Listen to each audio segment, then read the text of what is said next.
take some time for introductions and expressions of gratitude and so forth.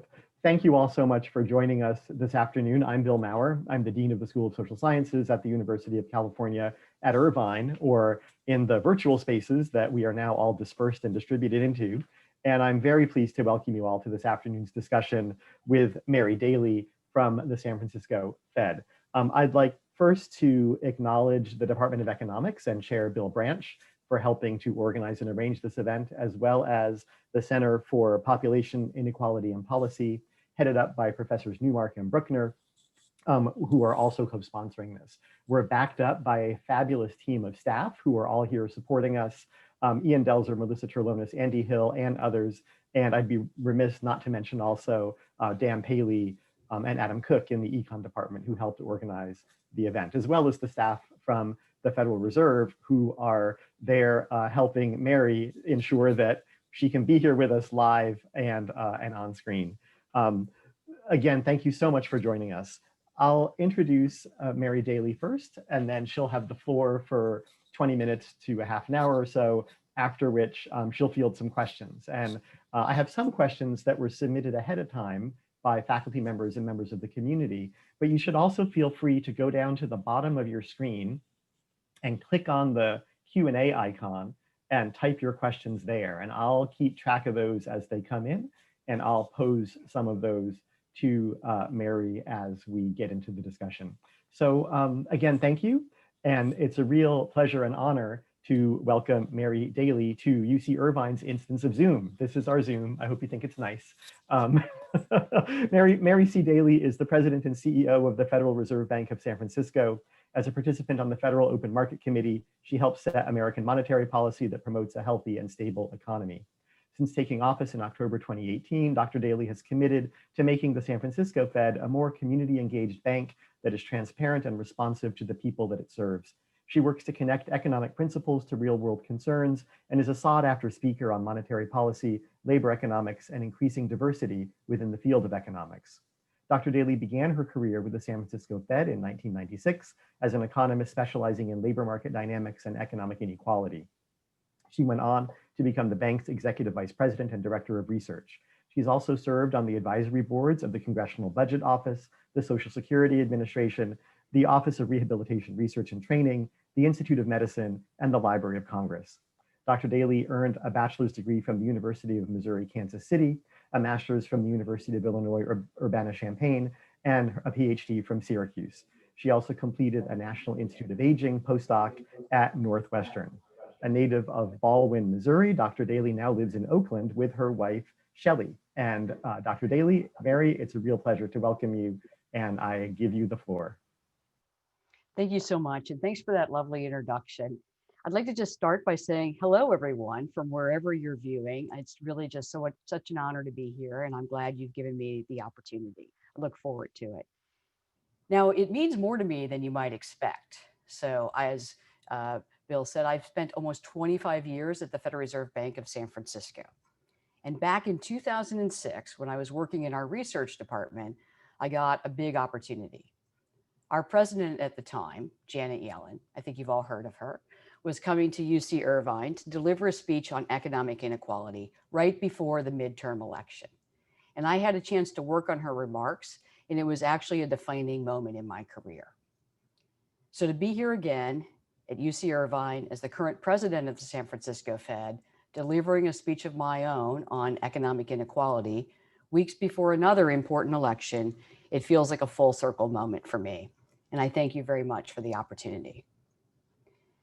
Now, I'd like to say that we've made substantial progress since Janet's speech in 2006. But inequality remains a pressing issue for our nation, one that feels even more urgent in the wake of the health and economic hardships caused by COVID-19 and the social reckoning sparked by the deaths of George Floyd, Breonna Taylor, and far too many others. Not every American gets the same chance at life, liberty, and the pursuit of happiness. And this difference in opportunity translates into differences in outcomes. And it leaves us with two Americas, one for those who have and one for those who have not. And this is our shared reality. a reality we have to acknowledge and confront as individuals, as institutions, and as a nation. As a monetary policymaker and the leader of the San Francisco Fed, I'm frequently and rightly asked about how the Federal Reserve contributes to the inequality we see all around us. So today, I will take this on directly. Inequality, the role of the Fed, and how we must collectively move toward a better, more inclusive economic future. But before I begin, I'll remind everyone listening that the remarks I'm delivering tonight are my own and do not necessarily reflect the views of anyone else within the Federal Reserve System.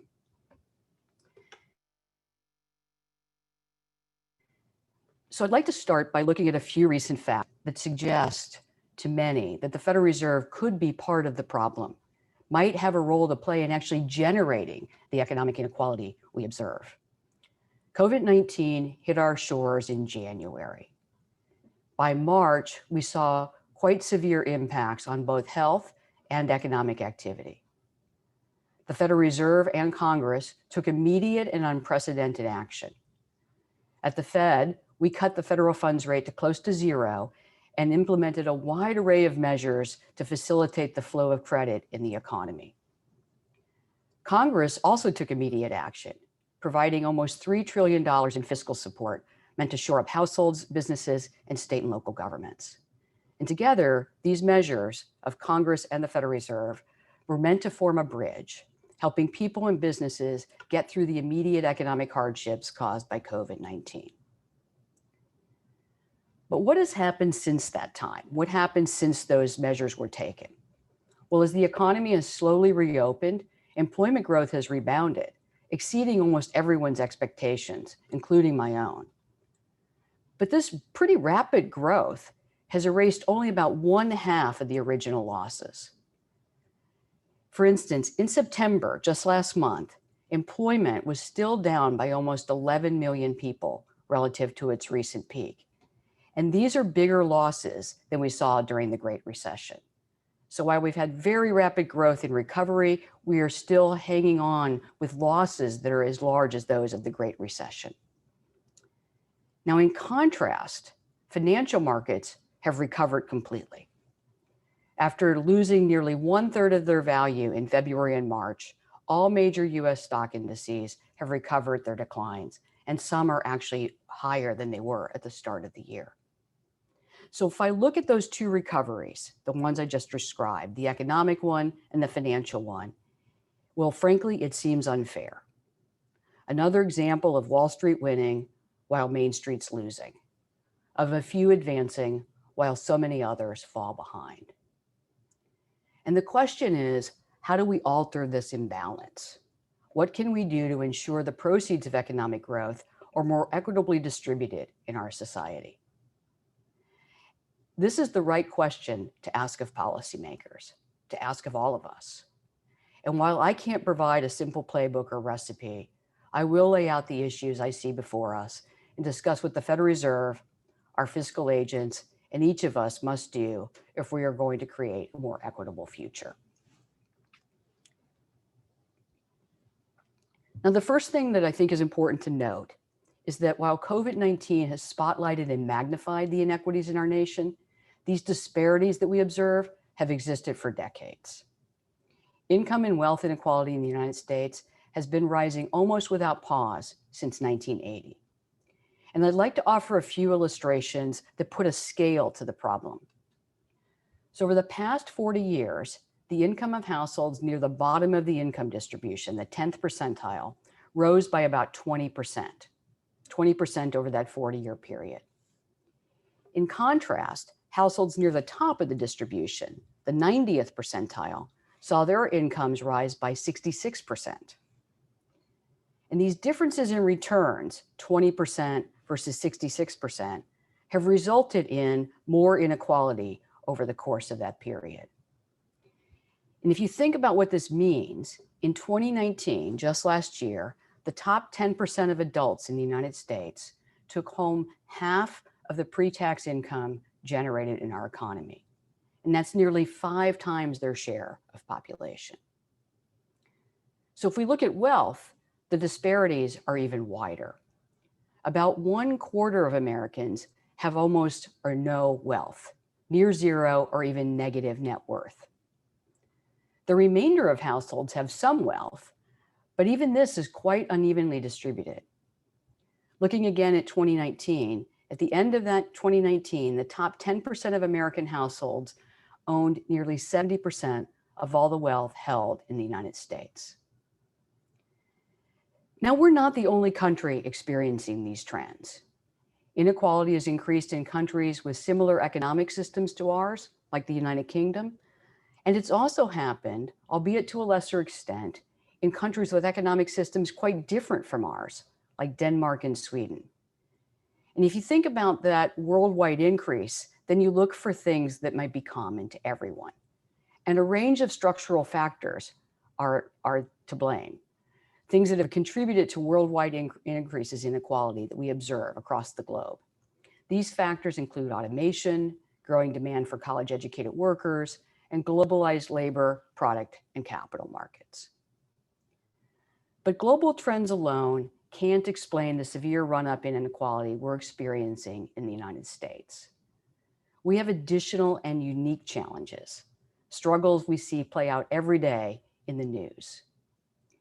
Systemic biases related to race, ethnicity, gender, and class have led to unequal access to education, jobs, income, and wealth.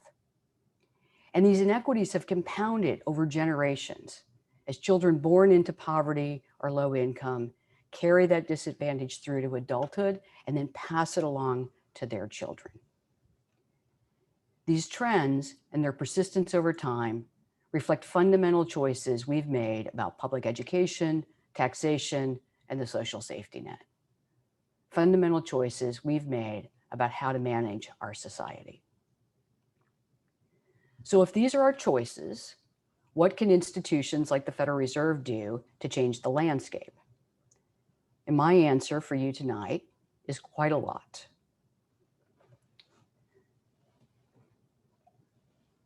The Federal Reserve has a dual mandate: full employment and price stability. And these goals, we achieve these goals primarily by adjusting the short-term interest rate. Our interest rate decisions make it more or less expensive for consumers and businesses to borrow money. And this guides spending decisions, which impacts hiring, wages, and ultimately inflation. So when it's working well, our policies provide the foundation for what I would call a positive feedback loop. Consumers spend, firms invest and hire more workers, and a wide range of households build income and ultimately build wealth. This is the virtuous cycle of growth that ultimately delivers a strong, sustainable, and inclusive economy. But this is the theory. How do our policies work in practice? And to get a sense of this, we're going to have to look at some data. So I'd like to consider the last expansion. It was the longest in recorded US history. How did it frame up? Well, after taking significant measures to stabilize the economy in the wake of the 2008 financial crisis, the Federal Reserve committed to a period of sustained low interest rates, meant to support the labor market and return inflation to 2%. And the benefits of this expanded economy were material. The length and strength of the expansion pushed the unemployment rate to near historic lows. And this created real opportunities for a large number of sidelined Americans, people who had been forgotten, many of whom were thought to be permanently out of the labor force or lacking the right skills to work in an evolving job market. But here is where specifics matter. I'm going to go through a lot of numbers, but the numbers really tell the story. They paint the picture. By early 2019, so early part of last year, employers were hiring African American and Hispanic workers at rates equal to or higher than the rates they were hiring white workers, white Americans. And this is not a typical pattern, far from it. And this benefited hiring of African American and Hispanic workers reduced long-standing unemployment gaps, narrowing those gaps to historic lows. The same thing happened for those who simply had a high school degree. Their hiring rates rose, unemployment fell, and gaps narrowed relative to college-educated workers. And that was a good outcome. By the end of the expansion, so towards the end of last year, but even you saw it picking up in the latter years of the expansion, these improved employment opportunities were starting to lead to faster growth in wages and then faster growth in incomes for historically less advantaged groups. So let me give you some more numbers. In the last 3 years of the expansion, 2016 to 2019, median wage growth for low-wage workers was more rapid than it was for high-wage workers. And this reversed the pattern that had dominated for almost all of the previous years. Again, this more rapid wage growth for those at the bottom of the wage distribution started to narrow the gap in wage levels that has persisted for more than 3 decades. Of course, better wages, when it's working well, translates into better incomes. And better than average wage growth did translate into better than average growth in household incomes. Let me give you another number. In 2019, again last year, median household income for Black and Hispanic households rose by more than 7%. And that compared to less than 6% for white households. And finally, as it's supposed to do, these improvements showed through to wealth. As the economy expanded, so did the value of assets. And you see this when the economy is working, right? The economy expands and the value of assets rises. And assets include housing, businesses, and stock market holdings. And if you look at the data, which just came out a couple weeks ago, really, by the Federal Reserve, gains on assets were especially rapid for those at the bottom of the wealth distribution. So looking again at the 3 last years of the expansion, 2016 to 2019, families with the lowest net worth, those at the very bottom of that wealth distribution, saw the largest growth in their holdings. This late cycle pattern gave less wealthy households a chance to reap some of the benefits that had been captured disproportionately by higher net worth individuals early in the cycle. Now, I realize these are a lot of numbers, but I think they're important to paint the picture. And they all point to a single thing. Nearly 11 years of uninterrupted growth helped a broad range of Americans get a foothold in the economy, finding work, gaining income, and building wealth. And these are unequivocally good outcomes. But they are not enough. Simply chipping away at the mountain of inequality that's built up over the past several decades can only get us so far. Even with an historically long expansion like the one we just came through, large differences in earnings, income, and wealth remain, especially for people of color. And these gaps are only being widened by COVID-19. So what more can we do? How can we build a society that delivers on the promise of equal opportunity and inclusive success? And here, the Fed has a critical role to play. Full employment, the idea that everyone who wants a job can get a job, is the foundation for ensuring more equitable outcomes. To better achieve this goal, the Federal Reserve released a new strategic framework in August that lays out our approach to monetary policy for the next several years. A key component of this framework is the recognition that maximum employment is not a fixed target. It is a broad-based and inclusive goal that changes as the economy evolves. Now, we've committed to finding this target, this full employment, experientially by seeing it in wages and prices. When we've achieved 2% inflation on average, we will know that we've approached our maximum and the economy is firmly on its sustainable path. In other words, in the absence of sustained 2% inflation or emerging risks, such as to financial stability, we will not take the punch bowl away while so many remain on the economic sidelines. But I would say that the most critical aspect of our new framework is not about specific policies. Rather, it is about commitment. The commitment to regularly review our strategy to ensure it continues to meet the needs of the American people. And the ingredients of this review are simple and ongoing. We need to listen, research, and engage. Keep our minds open to what we hear, bring the best data and analysis to the problems we find, and have hard, courageous conversations action-oriented conversations around the issues holding us back from achieving our full economic potential. But even with all of these actions, the Federal Reserve is only part of the solution. To achieve true equity in our society, we need everyone. Our social safety net was originally crafted in the wake of the Great Depression. It collectively recognized that at any point, any one of us might need help.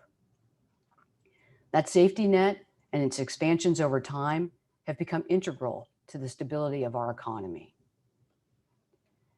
But a net that simply catches people when they fall is no longer sufficient.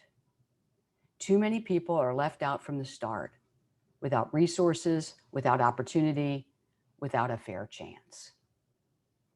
So we need a net that lifts. And you might be asking yourself, how do we build such a net? How do we build a net that lifts? Well, we invest. We invest in infrastructure, opportunity infrastructure. That includes health, education, digital connectivity. Healthy people are productive people. Education is a lifelong asset, and digital access is a public good. Investing in this critical infrastructure will help level the playing field, reduce inequality, and boost the potential output of our nation. We are a rich enough country that we can afford to do this.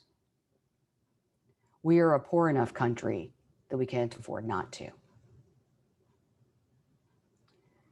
So let me conclude my prepared remarks with a reflection. I've been thinking a lot lately about the Pledge of Allegiance.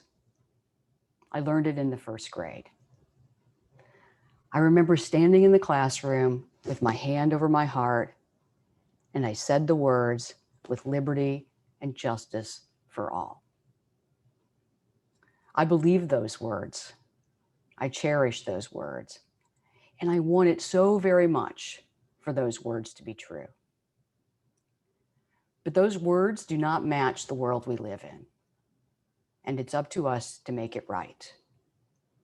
We cannot wait for the next generation of first graders. Thank you. Thank you so much, Mary. Thank you so much, Mary. We have a number of questions that have come in already, and also some that were submitted ahead of time. And I'll try to group them in ways so that you can sort of expand on some of the things that you've already said. But you're probably not surprised to know that some of the questions ahead of time, and then including some just now, including one from Yuanshun Chen, ask you to say a little bit more about the effect of recent moves in Fed action, not just on the bottom of the income distribution. You mentioned the 7% increase in Black and Hispanic household assets, but at the top of the distribution, because there's concern that some of what the Fed has done has benefited those at the top, even if it has pulled ahead some of those at the bottom. Okay, thanks so much for that question. I think that's a really important question. So let me tell you how I think about it. And the data that I brought to bear in the speech reflects some of the way that I think about it, what evidence I use. So when we think not just about COVID, but about the last expansion, when we lower the interest rate and provide accommodation to the economy, then it supports employment, it supports the return to price stability, and it supports that virtuous cycle I talked about. People get jobs, they get higher wages, they get income, and ultimately they can build wealth. And that is all true. But our policies, an expanding economy, a supported economy, also raise asset valuations. Most notably, people pay attention to the stock market, but asset valuations also include business value, whether that's a small business or a large business, and also housing values. And those do go up. And what happens in the economy is that we have a very unequal distribution of asset holding. If you looked at the Survey of Consumer Finance report that was just released a couple of weeks ago, you see that the wealth holding, the asset holding, is quite unevenly distributed in our society. everyone has the opportunity to get a job. Fewer people have an opportunity to buy an asset, be that a stock or a house or a business. And that inequity in those asset holdings translates into the stock market rising, benefiting those who already have, and not benefiting as much the others who don't have those holdings. And so this puts me in a position as a policymaker, and here's the position I'm in.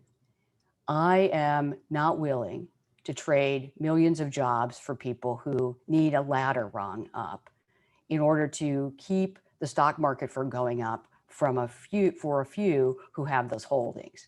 And I maybe use too much introspection, but I grew up in a lower income family. And when I was 15, I went to work and I needed to work and I came out in a bad economy. And what happened is I just needed a job. And I didn't have any asset holdings, but I did need a job. And that job was a ladder rung. And yes, the ladder rungs in our society are too far apart. I think all of us would agree with that. But if you give people a rung, they have some opportunity to engage. So that's where I land on this issue. And ultimately, if we short circuit the economy to keep the stock market from rising so that people at the 90th percentile don't have greater wealth, we actually cost millions of Americans who don't have that ladder rung a job. And I'm not willing to do that. Thank you. Thank you. You know, the other part of that question touches on something else that you said as well. And I think your response leads into this next set of questions, which really has to do with the role of the Fed and its other partners, right? So we have a question from David Newmark asking, you know, you've talked about what the Fed can do, and the Fed can do a lot, but isn't the takeaway that a lot of the solution has very little to do with the Fed and might have to involve other partners, the political side, for instance, tax policy and so forth. So could you say a few words about that? There's things the Fed can do, but what about the rest of the landscape? Absolutely, and that's exactly right. The Fed has a role to play. I feel we have an important role to play, but we provide the foundation of the economy. That's what our policies are able to do. Remember, we have a blunt instrument, and David surely knows this. We have one tool and two mandates already. So we have the interest rate policy that we can set, and we have price stability and full employment. So trying to tackle every problem in the economy just isn't something we can do alone. And I don't think any Fed official is actually advocating for that. In fact, I think we've really talked about, and I certainly have, the idea that fiscal agents also need to participate, and state and local governments, not just federal fiscal agents, and private businesses too, public-private partnerships. This is a problem we will have to tackle collectively, and it will take changes, as I referenced back in my speech, to taxation policy, public education, digital infrastructure, all the things that create opportunities and level that playing field. It's ultimately about equalizing some of all of the opportunities so that people can get a ladder rung up, not just on the employment space, but throughout. And David, the question is I know David very well. Hi, David. But the question is super important. This is not a problem for one. This is a problem for many. You know, again, building off that last question and answer, there are other areas that's part of the Fed's mandate. And we have a question from Professor Jack Lieberson here at UCI asking about the bank supervision and regulation side of the Fed's responsibilities. And I wonder if you could comment a bit about the role that that plays in inequality. And just wearing my own selfish researcher hat as someone who studies payments, the Fed also ensures a choice in payments. So I'd love to hear you talk about that too. So banking, regulation, and supervision, and payments.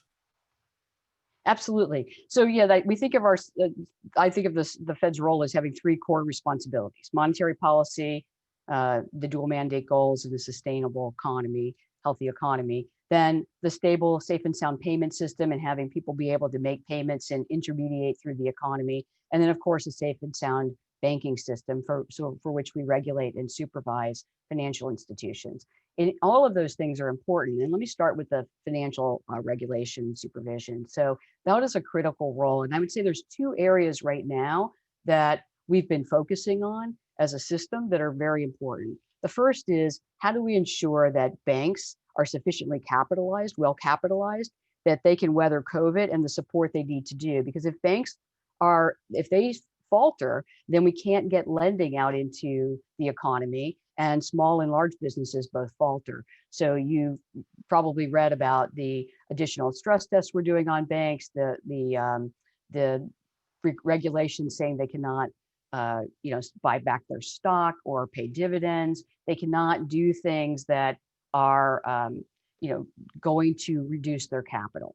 So we need them to hold on to their capital, because a well-capitalized bank is a healthy bank that lends and intermediates through the economy. So that's one area where we have really been thoughtful right now in this space. A second area, though, and one that I think I really would like to highlight because it's open for public comment, is the Community Reinvestment Act. And for those of you who are not familiar with CRA, it's an important piece of the regulatory environment that ensures that we get banks lending to low and moderate income communities in a way that's meant to equal the playing field. But it hasn't been modernized in many, many years. And so we put a proposal out working with other regulatory bodies to modernize CRA to make it work for the economy we have and be more inclusive of the groups that we're trying to serve. And it's open for public comment right now. And if you have good ideas about how it could be more effective, it's really an important time to put that public comment forward.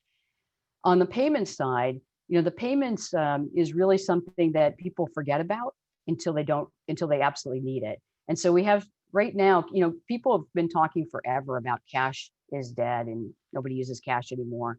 But what we see in a pandemic is everybody uses cash. There are some businesses that have gone cashless, but there's a lot of cash demand right now because people want it in a crisis. And we're responsible for ensuring they have the cash when they need it, and that nobody has to worry about whether they can go to their banks and get that out. And so we've been focused entirely on that. But there's a real issue now, and I think it's worthy of quite a lot of debate and study, is whether we should be thinking about other products that we can have. Federal Reserve accounts has come up, digital access, because when we saw the PPP loans come out, but importantly, the money going out, the stimulus checks to citizens, people who were eligible for it, the idea is how do you get it out? And so we used the unemployment insurance system, and we used mailing $1,200 to people through the IRS system.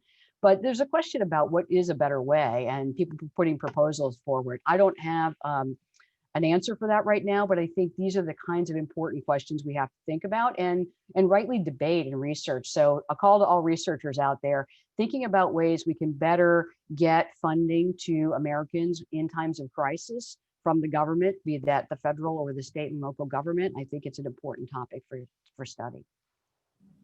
Great, thank you. No, we've certainly seen the impact of so-called payment divides with COVID relief going out to people in forms that were difficult or impossible for them to use. Prepaid debit cards, but I need cash to pay the rent, or e-checks, but I don't have a computer, right? Or a bank account. Right. So, there's a few questions that have come in from a couple of people. Brett Layton is one of them, and then I'll sort of fold one from Justin Rodriguez in here as well, which really have to do with the kind of investments that will be necessary in public infrastructure, public education, and so forth, together with getting people ready for whatever 21st century jobs are going to be post-pandemic. How do you think about those policy issues, and what role can the Fed play there? Absolutely. So one way so we are thinking about this is actually one of the top priorities of many banks in the system, many Federal Reserve banks, thinking about workforce development. What's the workforce of the future? Not to plug something of our own, but I will put in a plug for it all the same. We're investing in a series of conversations called The New Future of Work.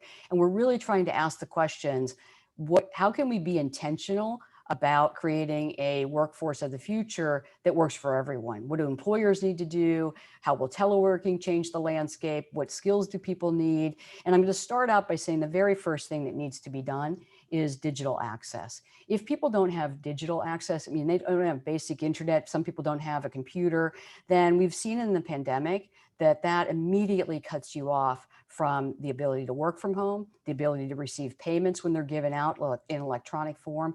And the most important loss, I think, is the ability to learn from home. ability to learn at all. We've had homeschooling and all the way from K through 12 all the way to college education, I'm sure you know. And if you don't have access to that kind of resource, then you're falling farther and farther behind. And so that's a priority that I think we have to work on. How does the Fed help that? What do we do? Well, we have an important role to play. The way I've said it to many, and I want to say it here, is we have a full employment mandate. That mandate is mostly interpreted, and that's where our tool is, our interest rate tool, to mean that we adjust the economy to make sure that cyclically we get full employment. But it also means, what would full employment look like 10 years from now?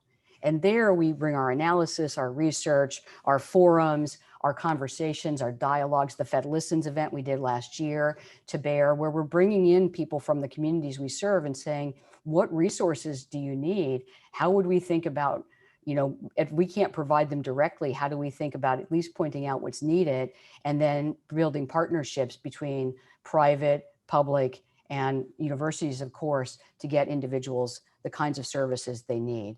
But in the end of the day, I want to leave this question with one particular thought. It's probably time, this is my view, I'll just say it is time, to stop thinking about workforce and other things as a fixed point. What's really important, and I think the pandemic has showed us this, it's a forcing function, right? It took 10 years of changes we were going to see and pushed them into a 3-month period that we're living still through now 6 or 7 months later. And that's the economy we live in. We live in a rapidly changing, dynamic global economy, and we need to prepare our people for that ever-changing world that we live in. So lifelong learning, recognizing that school isn't something you complete at 22 and you never think of it again. I think that's the lesson I'd like us all to leave with, is we need to prepare our workforce to be nimble and learning throughout their careers. Thanks. I'd like to throw you a question from a political scientist. Aaron Lockwood, faculty member here, asks if you'd say a few words comparing the Fed's response to the pandemic with other central banks' responses, and in particular, the use of unconventional monetary policy, comparing the Fed and the European Central Bank, or any other central bank you want to bring in. Sure. Absolutely. So if you look across the globe, my reading of it is every central bank was really doubling down on ensuring that they got the support that was needed to shore up the economy. I mean, this is because it's a global pandemic, everyone experiences the same shock. It didn't equally affect all the economies around the globe, but everyone experienced the same shock. And if you looked at the ECB, they took immediate action, but they came into the pandemic with less policy space than we had. Inflation there and inflation expectations, importantly, were lower than they were in the United States. They were already trying to stimulate their economy, so they just had less policy space. So they've had to use negative interest rates and other things in other countries because they had less policy space. We were in a really fortunate position, if you think about it, in the United States. We had a very strong economy going in. Lots of momentum. We had taken interest rate cuts to further support the economy prior to the pandemic. And so we were on really solid footing when the pandemic hit. And we had enough room to reduce interest rates and inject liquidity into the system as a lender of last resort and support the economy. And immediately what happened, and it happened across the globe, is you saw interest rates globally fall and you saw support being given to households and businesses that needed it. And I think that's happened in all the countries that we would think about as comparable. And so it's one of those times where central banks didn't coordinate. Each central bank was doing what they needed to for their domestic situation, but you saw a lot of alignment across the policies that central banks took. And the specific tools that they used really depended incredibly on how much policy space they entered with. You know, given that you brought up the kind of degrees of freedom that a central bank has to maneuver in, I wonder if you'd say a little bit about, what's sort of the end game for low interest rates or being at the zero lower bound? How does that kind of play out, and how do you think about it, especially in a post-COVID world? Sure. That's a great question. I really enjoyed the questions. These have been really fabulous. So let's think about the question of, interest rates close to zero for a protracted period. And if you look at the September FOMC statement, we gave the forward guidance that we expect to have a very accommodative stance, keep interest rates where they are until we get some improvement in our dual mandate goals, get back on track to achieve full employment and price stability. So with that in mind, then the forecast of market participants and businesses and households is that interest rates will be low for some time. And let me say that the common question that I get asked is, shouldn't we raise interest rates so that we have more room to lower them again if we get another shock? And I will offer this, that one of the big lessons of the financial crisis and its aftermath, and we studied this, researchers, there's a broad consensus that using your tools forcefully and quickly, boldly, is the best way to stimulate the economy and get it back to its full strength.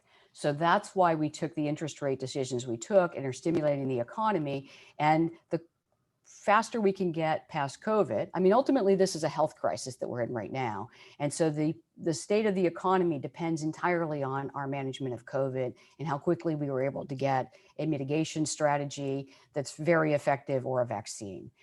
But once we have gone beyond COVID, then the support we've given to the economy now should put us in the best possible position to recover completely as COVID is beyond us, as COVID is past us. And that's when we can start to normalize our policy, when we're back on track fully. But until then, these interest rates are the thing, in my judgment, that is keeping our economy, along with all the efforts that Congress has made and health officials have made. This is really what's keeping our economy going while we get through COVID and putting us again in the best position to grow fully once we have COVID behind us.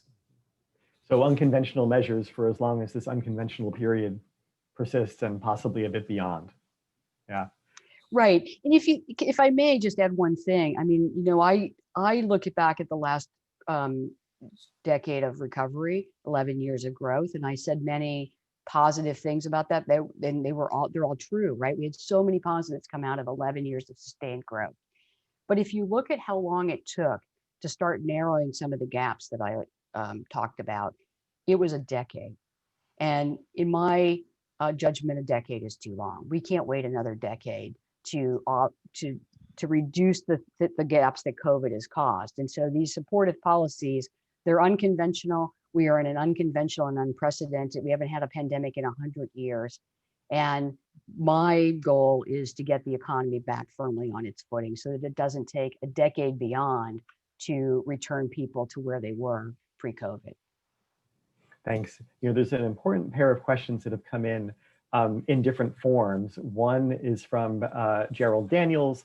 The other is from our Vice Chancellor, Doug Haynes, who asked you to reflect on the diversification of the field of economics and the kinds of voices that the Fed both listens to and then the seats at the table, right, in the construction of policy. So Gerald says, few economists contributing to research underpinning monetary policy are from underrepresented groups, which presents a blind spot. And Vice Chancellor, oh, sorry, it was not our Vice Chancellor, it's somebody else, I think. It's Doug Holmes, who I think is from SUNY Binghamton. Wrong Doug H, sorry, Doug. Says, to address issues of racial and social justice, does the Fed need to learn to speak to various segments of the public and not merely market participants? So the answer, let me just put these together and let me start by telling you how I think about this. So ultimately, we at the Fed have to look like the people we represent, right? Policy making is endogenous to the people who make it. And if we don't have all the voices at the table and we don't look like the people we represent, then we can't make the best policy. We can't spot the right problems. We can't foster the right solutions. So I completely agree that that is something we have to do. Are we there yet? Not at all. And then there are two issues that I heard come up in these questions. So first, let's take the economics profession. So economics has a diversity crisis. I think economists widely have accepted that we have a diversity crisis. The question is, how do we get ourselves out of it? And what I will say is that I feel like we are working around the edges a lot. We've all acknowledged the problem. This is huge progress. Acknowledging the problem is a huge amount of progress in the last 2 years. But we need a 5-year plan. If we were a private sector business and we said what is the 5-year plan for changing the composition of our economist pool, what would we do? We would be taking bold actions. And I think bold actions are necessary. And we need to recruit from underrepresented groups, but also recruit from universities that already have those individuals sitting there and show up in their first-year class and say, here's why you want to be an economist. And that would be remarkable, right? I don't think many of us do that. I know some professors are absolutely doing that, but we're not as economists, and I'm an economist, so I can say this, I'm not picking on another group. We are not a group that goes out and actively says, come be part of our group. We're a group that says, demonstrate often and always that you can be part of our group and we'll think about letting you in. So I'd like to change us from sort of a Game of Thrones club to an inviting and open enterprise that recognizes that every time we get a new person in and we hear their voice, we get better for it. And I think there's an awareness, and so I have hope, but it's going to take some hard work. Now, if you think about how that affects the Fed, it means that for a while now, we've had to go outside of ourselves because we don't have full representation, not only in the economics profession, because there aren't that many underrepresented groups available for us to comment, to work here. So we have to go seek them out and ask them to join in our conversations. And last year, we undertook the Fed Listens events. And we had always been doing these things in small pockets. All banks, all Federal Reserve banks have been in their communities. But last year was, I think, a watershed moment for the system. We made that a priority. We had 13 events. We listened, we took notes, the voices we heard from the communities affected our new framework that we just released. You can see, I listened to those events, I can see the DNA of those conversations in the new framework statement that we just released. And so I think that was an opportunity to hear voices and have them in the policy decision, the policy frameworks, without having them work physically for the Federal Reserve Bank. And I would say that last week, 3 of my colleagues hosted an event called Racism in the Economy. And that's the first in a series we're all going to be part of. And that was, again, let's listen to other voices. Let's have courageous conversations. And then let's think about what action items we need to take to be part of the solution. I feel myself, I always get a little impatient with conversations that don't end in action. And so I think that's what you're seeing now, is you're seeing conversations that end in action. More diversity on our boards, more diversity in our employment, and importantly, more diversity in our conversations, listening to the voices of our community. Thanks. And do you want to maybe add a little bit about the other part of the other question, which was the outreach side and kind of communicating what the Fed is doing out into the world in a maybe better, clearer, more transparent sort of way? This is something that I know that I must have misunderstood. I thought the question was about how many voices we hear, but if you're thinking about how we communicate, it was both ways. Yeah. Yeah, so absolutely. So if you're only speaking to market participants, then you will only have market participants speaking to you. I mean, I think that's the point of that question, I think. And so absolutely we have to engage in forums and discussions that are broader based and then not so filled with jargon and so Fed speak, that they're just more transparent. So I personally think that Chair Powell has been doing more of that. I mean, if you look back in the early criticisms of him from the media, they were that he was too plain spoken, really, that he was speaking in plain English and it was confusing. So I think we are trying to do that. Are we perfect at it? No, it's like trying to learn to swim. It's new to us, but we are absolutely engaging in this and being open to it. And if you have an opportunity to listen to that racism in the economy conversation, you'll hear dialogue about these things and us trying to be more transparent in our discussions. I'm trying to be more transparent tonight in talking about issues head on and thinking about how to translate our policy decisions into something that seems meaningful to the people who they're meant to serve. There's more to do.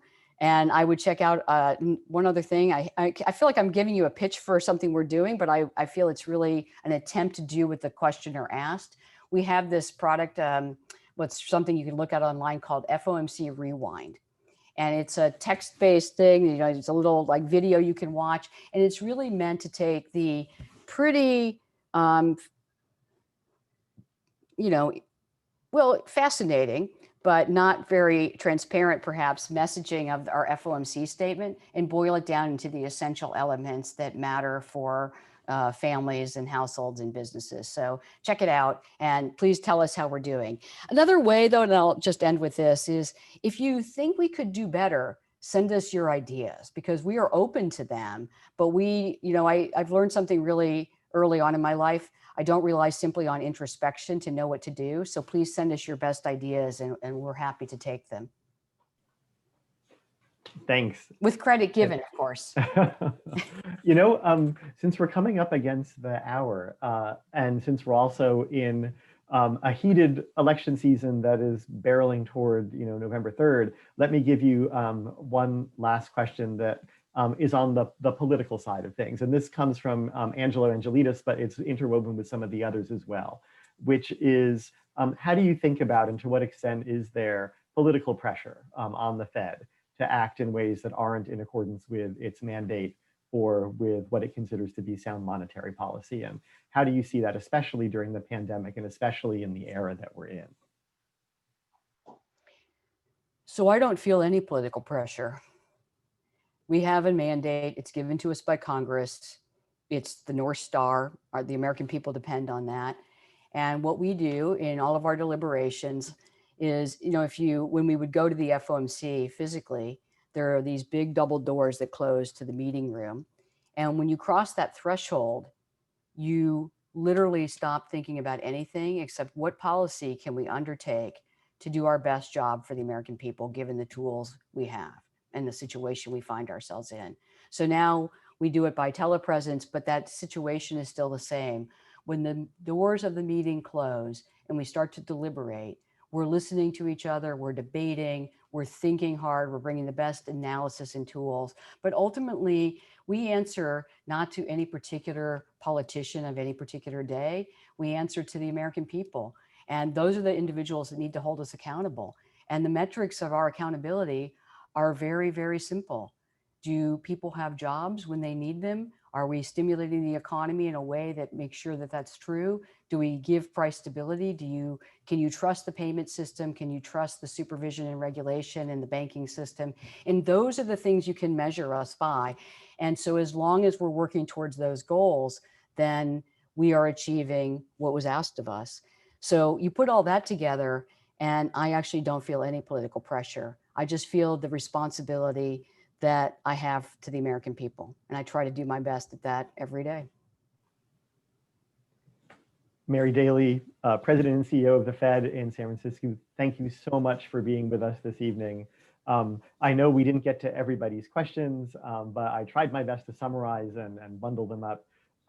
You've really, really been inspiring and helped us think about your role and the role of the Fed, especially in our pandemic economy and whatever comes next. So on behalf of my colleagues here at UC Irvine and everyone who's attended with us this evening, thank you once again.